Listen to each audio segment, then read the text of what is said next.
We're going to be taking some advice from a billionaire today.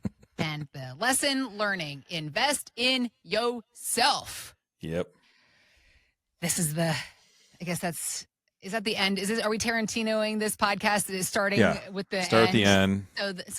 So the lesson here is invest in yourself. Take your own ownership. All right, let's go back. Yeah. This is certified financial planner Mike Douglas, aka Michigan's retirement coach. I'm Heather Branch, here to ask Mike for his ideas on ways you can better prepare for your financial future. Specifically today, talking about investing in ourselves and taking ownership. As you're listening, as you're watching, if you've got questions for Mike, michigansretirementcoach.com is our website and where you can go to start your own conversation with Mike and his team. We'll also have links posted in the show notes. So we're going to fangirl. You were saying how you picked this podcast subject, especially for me today. Because especially for you. Sara Blakely super fan. Yes. That's me. I don't mind saying so. And when you refer to her on a first name basis, be like, well, Sarah said this. Sarah I'm like, said, yeah. Were you guys talking on the Instagram? I saw it. Sarah said, yeah. I saw when she was posting about this thing. Yeah. And I'm not just throwing shade because strong friend in my head. Samesies. I'm the same with her and Jesse, her husband. Her husband, Jesse Itzler. I love it. Any content he puts out, I'm like, what's he saying? What's he saying? And I love it. I love Talk Jesse. About a power couple. And like independently powerful and then really powerful together. I mean, the things that they're doing. Hyper supportive. So amazing. The two of them. Yeah. Marriage goals, business goals, life goals. Yeah. I don't mind saying that I'm a Sara Blakely super fan because yes, obviously, role model number one to look up to. Why would I not? If for any gentleman listening, watching this podcast, you might, who's Sara Blakely? What? Because I feel like a lot of men probably don't realize. If you ask a woman, Sara Blakely, they're going to be like, that's my best friend.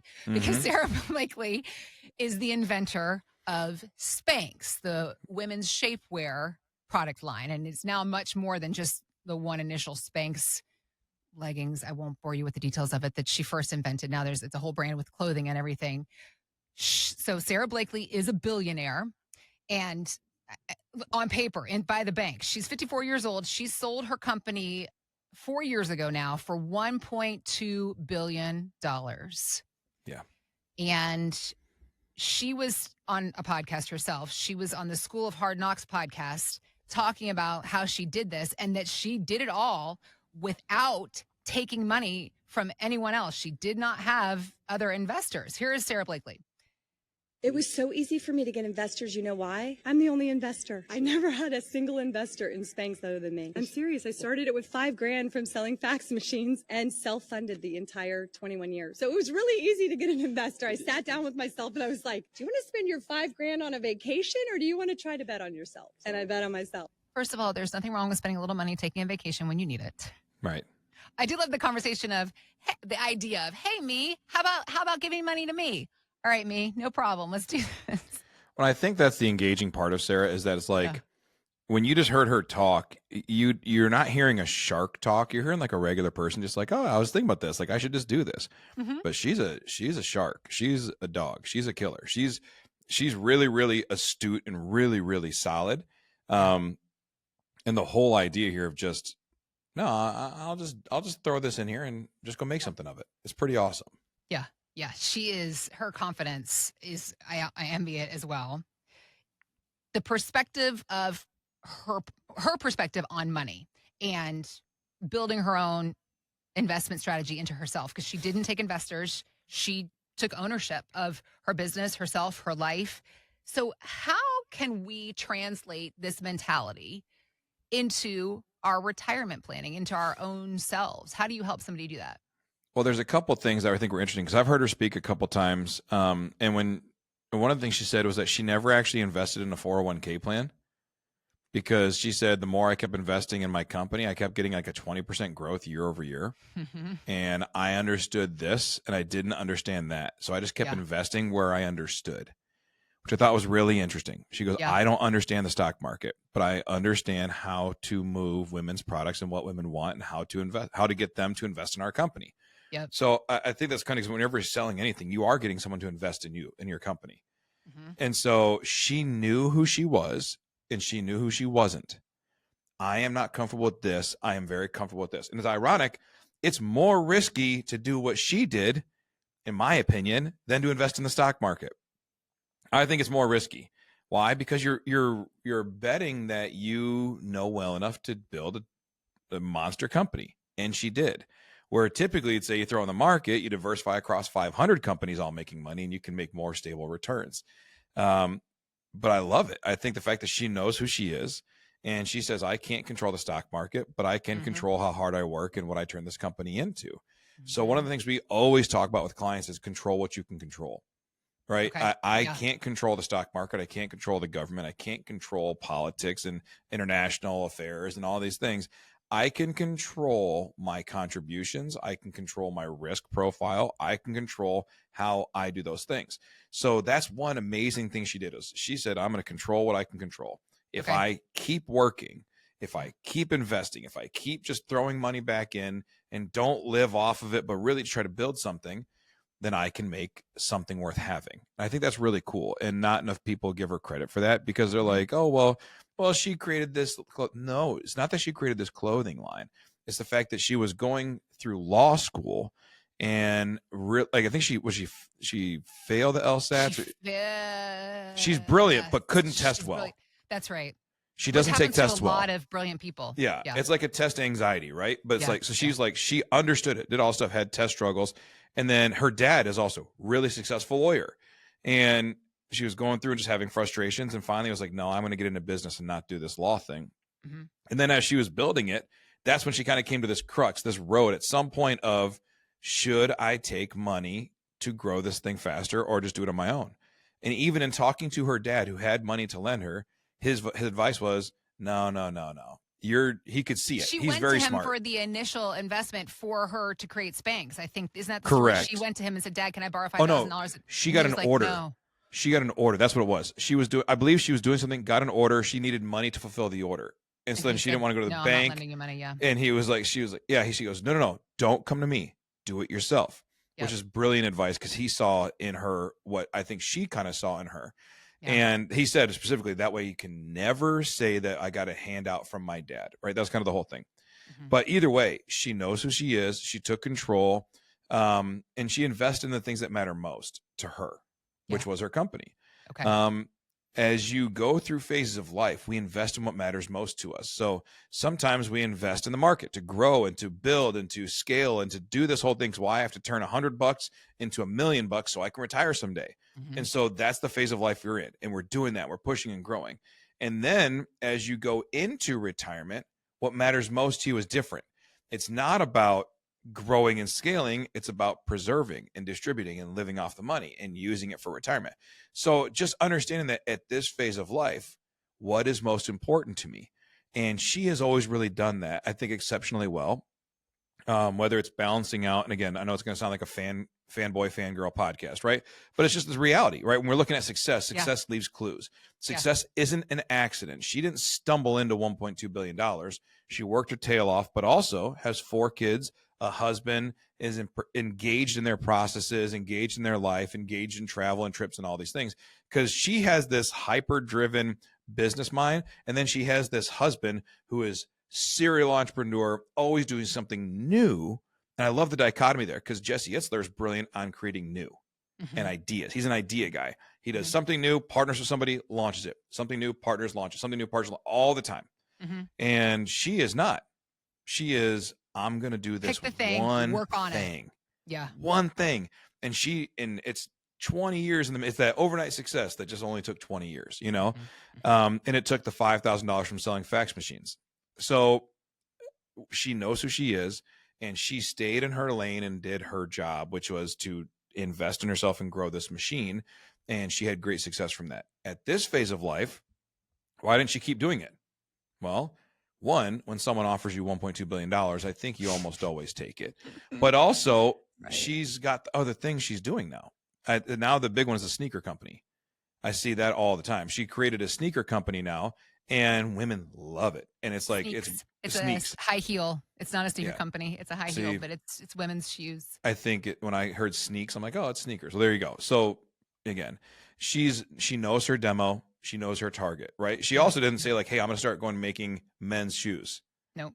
She goes, I know women. Her goal is she's always looking for solutions for women. So she Spanx because we needed shapewear that wasn't our grandmother's corsets. The sneak is her new mission is I want to create a comfortable high heel. Yeah. And so she knows who she is. She knows her market, knows her audience, and does that. In retirement, know who you are, know what you're trying to accomplish, and know who you want to be. If you want to be a risky investor, that's okay, but understand how it affects your portfolio and your income and all those things. I just think more and more, we just have to stay who we are, stop chasing headlines, stop chasing ideas.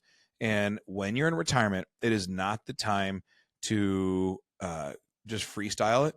You want to have a good plan, a plan that says, here's how I get income every month the rest of my life. Here's how much I'm going to pay in taxes, and here's how I reduce that number. Here's how my investments need to be structured to get me the best return against my risk. From an insurance and risk management standpoint, am I having the right coverages, Medicare, all the different insurances we have? Do I need some type of life insurance or annuity to cover some pieces of my life? And then lastly, do I have a good estate plan? Those 5 areas, that is what you need to be investing into in retirement. And it's different than what it looks like when you're 30 or 40 or 50. So just knowing who you are, know what this phase of life looks like, and have a 5-fold plan that covers all those things. That way you don't have to worry when the market's up or down. You just stay retired. And I think that's a good place to be. Yes. But knowing who you are. Correct me if I'm wrong. I feel like so many people get to the point where they're ready to retire. They start getting into their 50s. They start getting into their 60s. For the first time, though, they are entering a space where many don't know who they are. They don't know what they want because they have spent the last 2, 3, 4 decades raising their children, working at their job, saving, working at their marriage, being good church people, whatever it is that they're prioritizing in their lives. And now it's time to retire. And their kids are going out on their own. You know, maybe a spouse gets sick. Sometimes, you know, gray divorce has been on the rise. What if the marriage falls apart?